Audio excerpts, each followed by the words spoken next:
Kumusta kaibigan? Ang kwento nating itatampok ngayon ay ang maaksyong pelikulang In Hell. Ngunit bago natin ito simulan ay maaari ba akong makahingi ng pabor? Pakilike naman ang videong ito at pasubscribe na rin sa aking channel. I-click mo na rin ang notification bell. Muli maraming salamat kaibigan. Nagsimula ang kwento sa isang Amerikanong lalaki na nagngangalang Kyle LeBlanc na nagtatrabaho sa ibang bansa sa isang steel mill sa bansang Russia. Isang araw, nakatanggap siya ng tawag mula sa kanyang asawa, si Gray, na nagreklamo na hindi siya nagbibigay ng sapat na oras para sa kanya.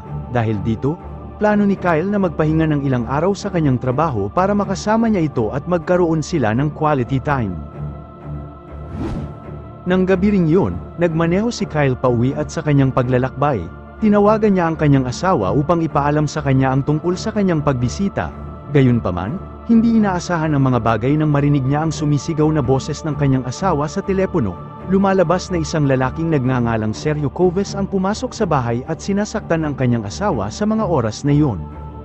Mabilis na umuwi si Kyle, ngunit huli na ang lahat nang matagpuan niya ang walang buhay na katawan ng asawa sa sofa. Habang nagdadalamhati sa pagkawala ng kanyang mahal na asawa ay biglang inatake siya ni Sergio mula sa likuran at tumakas.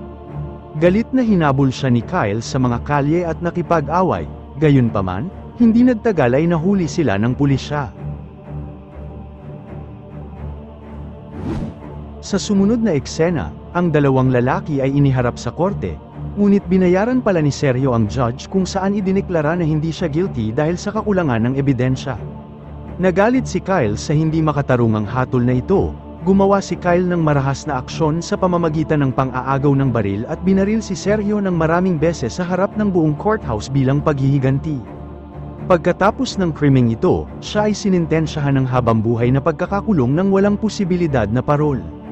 Sa resulta, si Kyle kasama ang ilang iba pang mga kriminal, ay dinala sa Krvavy Prison, na pinamamahalaan ng isang tiwaling warden na nagngangalang General Harushov. Pagkarating nila, napilitan silang isuko ang kanilang mga gamit, ngunit nag-aalangan si Kyle na ibigay ang kanyang wedding ring. Bilang resulta, siya ay binugbog ng isang opisyal na nagngangalang Teniente Tolik, na pagkatapos ay puwersahang kinuha ang singsing. Nang maglaon ng gabing yun, nasaksihan ni Kyle ang ilang mga gwardya ng bilangguan na dinadala ang kapwa Amerikanong bilanggo na nagngangalang Billy Cooper sa isa pang selda. Doon, siya ay sinalakay ni Andrei, isang fighter sa bilangguan at miyembro ng Russian Mafia. Maliwanag na sinuhulan ng lalaking ito ang mga opisyal. Nang sumunod na madaling araw, inihatid ng mga gwardya ang isang nasugatan at natroma na si Billy sa infirmary, habang si Andrei ay walang pakialam na sumama sa iba pang mga bilanggo, na kumikilos na parang walang nangyari. Samantala, habang naglalakad ang mga bilanggo sa isang linya, tinutuya ni Andrei si Kyle sa pamamagitan ng pagpapaalala sa kanya ng kanyang asawa. Nagdulot nito ng labis na pagkagalit kay Kyle, na nagresulta ng pag-aaway ng dalawa, at dahil dito ay ikinulong si Kyle sa Bartolina. Pagkatapos magtiis ng ilang araw doon, nagsimula siya mag-hunger strike at sinubukang tapusin na ang sarili upang hindi na mahirapan pa.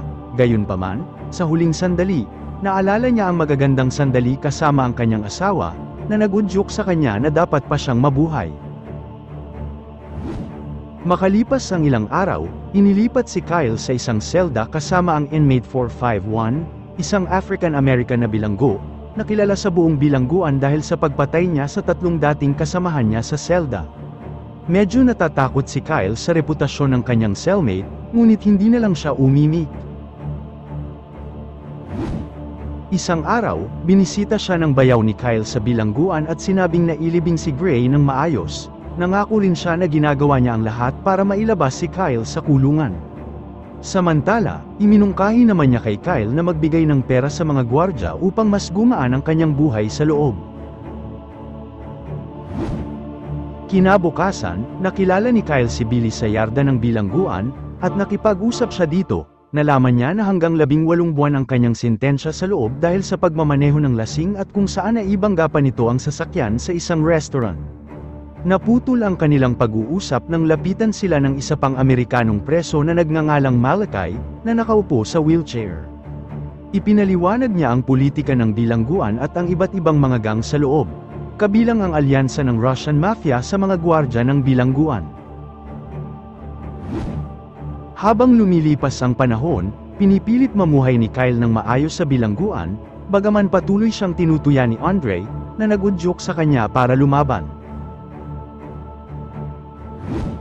Isang gabi, napanaginipan ni Kyle ang kanyang asawa na inatake ni Sergio, isang bangungot na nagpagulo sa kanyang pagtulog, na naging sanhi upang mahirapan siyang huminga. Dahil naistorbo ang kanyang kasama sa selda, kaya muntik na siyang masakal nito. Kasunod ng kaganapang ito, sinubukan ni Kyle na suhulan ang mga gwardya upang mailipat siya sa ibang selda, ngunit dahil siya ay isang Amerikano, ang mga gwardya ay humihingi pa ng mas maraming pera.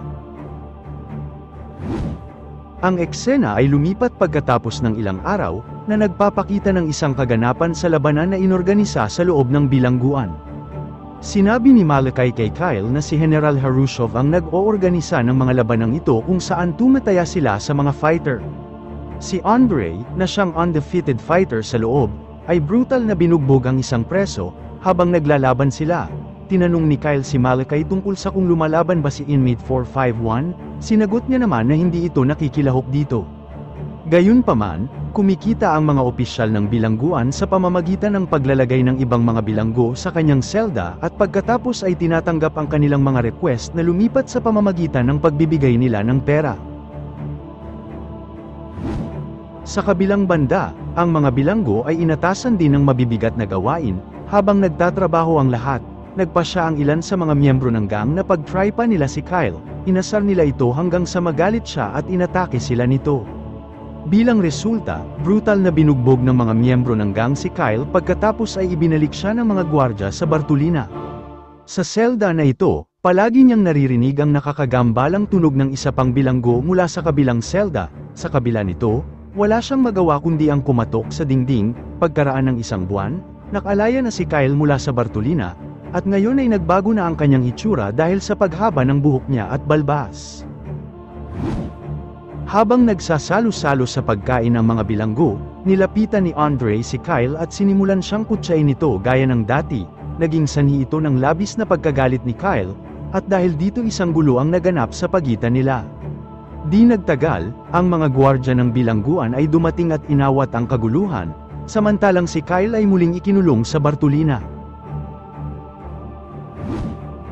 Isang araw, habang nagtatrabaho ang lahat, ang mga gwardya ng bilangguan ay tinamaan ng landmine. Sinamantala naman ng mga bilanggo ang sitwasyon, nagpasya si Billy, kasama ang isa pang bilanggo, na tumakas sa bilangguan, ngunit sa bandang huli ay nadakip din sila. Ang isa pang bilanggo ay agad na binaril, habang si Billy ay muling nahuli. Sa gitna ng lahat ng ito, si Kyle, na patuloy na binubuli ni Andre at ng kanyang mga goons, ay nagsimulang mag-training upang palakasin ang kanyang katawan. Nang maglaon, nagharap si Kyle at Andre sa isang laban, agad na inatake ni Andre si Kyle at nagawa niya itong pahirapan.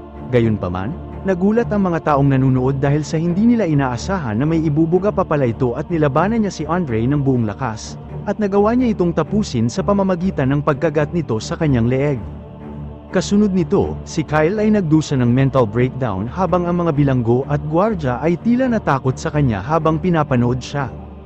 Ang laban na ito ay ang naging turning point ng kanyang buhay, kaya nakuha niya ang kumpiyansa na dati ay wala sa kanya. Patuloy na nakipaglaban si Kyle sa iba pang mga bilanggo at napanatili niya ang sunod-sunod na pagkapanalo.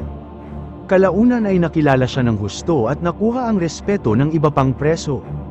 Ang kanyang mga laban ay laging inaabangan, habang sinisimulan niyang patayin ang kanyang mga katunggali sa bawat laban.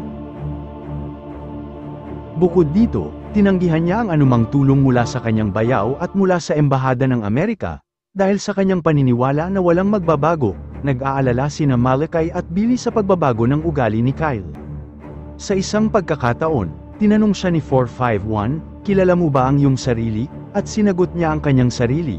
Marahil hindi. Sa araw ng kalayaan ng Russia, si Billy, napagod na sa pisikal na pang-aabuso na kanyang pinagdaraanan, ay nagplano ng isa pang pagtatangka upang makatakas. Gayunpaman, sa pagkakataong ito, siya ay pinagtaksilan ni Malachi, na nagbahagi ng impormasyon tungkol sa kanyang pagtakas mula sa mga gwardya kapalit ng espesyal na medikal na atensyon. Matapos siyang mahuli, ipinasok si Billy sa isang selda kasama ang isang bilanggong tinatawag na Valia. Makikita na napakalaki ng lalaking ito at tila galit siya sa mga presong nakakasama niya sa selda. Kalaunan siya ay binugbog ni Valia na halos ikamatay nito. Kinaumagahan, nakita ni Kyle na hirap nang huminga si Billy. Bago siya mamatay, pinayuhan niya si Kyle na huwag hayaang baguhin siya ng mga gwardya o mga bilanggo sa isang bagay na hindi naman talaga siya. Dahil sa mga salitang ito, napagtanto ni Kyle na dapat na niyang tapusin ang isa pang laban para sa kanyang inner peace at muling tuklasin ang kanyang tunay na pagkatao. Kaya naman, siya ay nagdesisyon na umiwas na sa pakikipag-away, na ikinagalit naman ng mga gwardya ng bilangguan. Bilang tugon, pinarusahan nila ito sa pamamagitan ng pagtali sa labas. Sa kabila ng hindi magandang panahon, hindi naman sumuko si Kyle. Sa kabilang banda, nalaman ni Inmate 451 ang pagtataksil ni Malachi kay Billy, kaya pinili niyang ipaghiganti ang kanyang kamatayan. Ibinuhos niya kay Malachi ang isang likido at sinunog siya, na nagresulta sa isang malagim na kamatayan. Habang pinapanood niya si Malachi na nasusunog, si 451 ay malalaman natin na siya pala ay dumaan sa isang nakakatrumang nakaraan ng pang-aabuso at pangmamolestya sa pagkabata ng isang guro. Dito, nabunyag na naghiganti siya sa pamamagitan ng pagsunog sa kanyang guro hanggang sa mamatay, kung bakit siya ipinasok sa kulungan. Samantala, dahil sa inspirasyon ng walang hanggang katapangan at katatagan ni Kyle sa mahabang panahon ng kanyang parusa, nagpa siya ang mga gang sa bilangguan na isantabi ang kanilang mga tunggalian at magkaisa. Sama-sama silang tumanggi na lumaban sa isa't isa sa kabila ng utos ng general. Dahil dito, walang magawa ang mga opisyal ng bilangguan, dahil hindi maaaring parusahan ng lahat ng mga bilanggo. Ang sitwasyon ay hindi maganda para kay General Harushov at sa kanyang mga kapwa-opisyal dahil dati silang kumikita ng malaking pera mula sa pagsusugal sa mga laban. Alam nilang dahil kay Kyle kung bakit nagre-rebelde ang mga bilanggo at bilang resulta, gumawa sila ng plano upang maging maayos na ang lahat. Kung kaya pinalaya si Kyle at inilipat sa infirmary para magpagaling, sa panahong ito, nakita niya ang isang pangitain ng kanyang yumaong asawa, na nagpahayag ng kanyang kaligayahan na muling natuklasan niya ang kanyang tunay na pagkatao. Sinabi ni Kyle na namimiss niya na ito, kung saan sinagot ni Gray na walang sino man ang mawawala hanggat may nakakaalala sa kanila. O teka kaibigan, nasa exciting part na tayo. Baka naman pwedeng palike naman ng video ito. At kung bago ka naman sa ating channel, ay pasubscribe na rin. Enjoy watching, maraming salamat! Nang maglaon, sa kanyang selda, si Kyle ay pinuntahan ni General Harushov. Pinilit niyang magkaroon ng huling laban si Kyle, at ang kalaban ay si Mylok, isang napakalaking bilanggo na hiniwalay sa lahat. Si Mylok ay ang parehong individual na naririnig ni Kyle sa mga dingding sa panahon ng kanyang pagkakakulong sa Bartolina. Sa pagsisimula ng laban, si Kyle ay walang magawa sa lakas ng kanyang katunggali, ngunit nang malapit na siyang patayin, nagsimula siyang kumatok sa isang pinto. Katulad ng ginagawa niya noong siya ay nakakulong sa Bartolina, ito ang nagbigay senyales kay Mylok para makilala si Kyle, at niyakap niya ito bilang isang kaibigan. Magiliw na sinabi ni Mylok na si Kyle lang ang nagtangkang makipag-usap sa kanya sa haba ng panahon na inilagi niya roon. Sa kasamaang palad, lalo itong nagpagalit sa mga opisyal, kaya itinutok ni Teniente Tolek ang kanyang baril sa kanila, at inutusan sila na ipagpatuloy ang kanilang laban. Tumanggi si Kyle at hiniling sa mga opisyal na patayin na lang siya, at sinabi na hindi na siya lalaban. Nakahanda na si Tolek para barilin si Kyle, ngunit namagitan si Mylok, na naglunsad ng pag-atake sa mga opisyal. Pagkatapos itong masaksihan, nagsimulang magprotesta ang mga bilanggo. Habang nakikipaglaban si Mylok sa mga gwardya ng bilangguan, pinalaya ni Kyle ang iba pang mga bilanggo mula sa kanilang mga selda, na nagpasimula ng isang malaking kaguluhan. Sa gitna ng kaguluhang ito, lubhang nasaktan si Mylok. Samantala, pinagaan ni Kyle ang kanyang kalooban bago siya tuluyang malagutan ng hininga. Hindi nagtagal, nabawi ng mga opisyal ang kontrol ng bilangguan sa pamamagitan ng pagpapatawag ng dagdag na puwersa, at inutusan ang mga bilanggo na umatras sa kanilang mga selda. Habang nakaupo sina Kyle at 451, ibinahagi ni Kyle ang tungkol sa insidenteng nangyari sa kanyang asawa at kung paano siya napunta sa bilangguan. Matapos marinig ang kanyang kwento, sinabi sa kanya ni 451 na matutulungan niya ito sa pagtakas sa bilangguan. Kasunod nito, bumalik ang dalawa sa kanilang selda kung saan ibinigay nito kay Kyle ang mga dokumentong naglalaman ng ebidensya ng lahat ng pagpatay at katiwalian na nangyari sa Cravovi Prison sa loob ng mahigit 20 taon.